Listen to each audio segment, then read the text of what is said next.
Ilang araw na lang, balik eskwela na. Dumidiskarte na sa budget ang ilang magulang para sa abot kaya at masustansyang baon ng kanilang mga anak. Live mula sa Quezon City, may unang balita si James Agustin. James, good morning.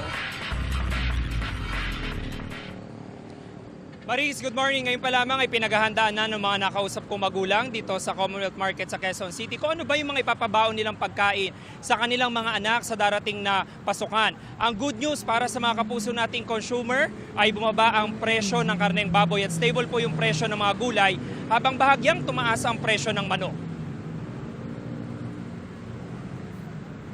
Bunsong anak na lang ni Jasmine na nag-aaral na grade 9 na sa darating na pasukan. Ngayon pa lang pinaghahandaan na niya ang listahan ng mga pagkaing ipapabaon sa anak.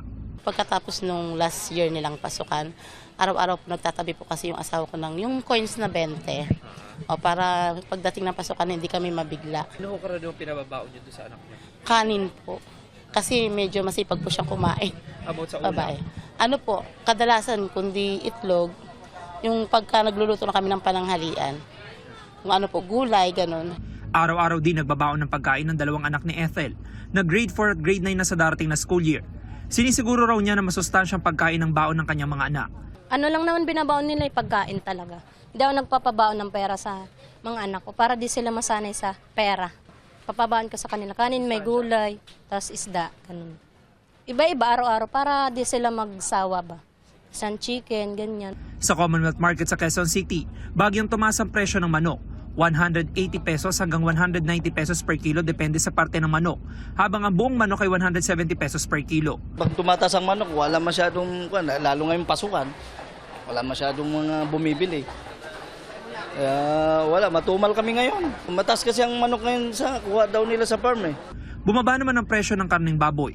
Mabibili ang laman gaya ng pork chop at kasim sa 300 pesos per kilo, 360 pesos per kilo ang liempo, habang 280 pesos per kilo ang pata at buto-buto. Stable naman ang presyo ng gulay. Mabenta ang mga hiwa ng gulay na perfect pang chop suey, mabibili sa 40 pesos per kilo, habang yung pampakbe ay 50 pesos per kilo. Okay naman po, stable naman po. Opo. Wala naman pong tumaas, wala rin naman pong bumaba. Kamusta naman bentahan? Medyo matumal naman pa. Pero okay naman, nakakasurvive naman.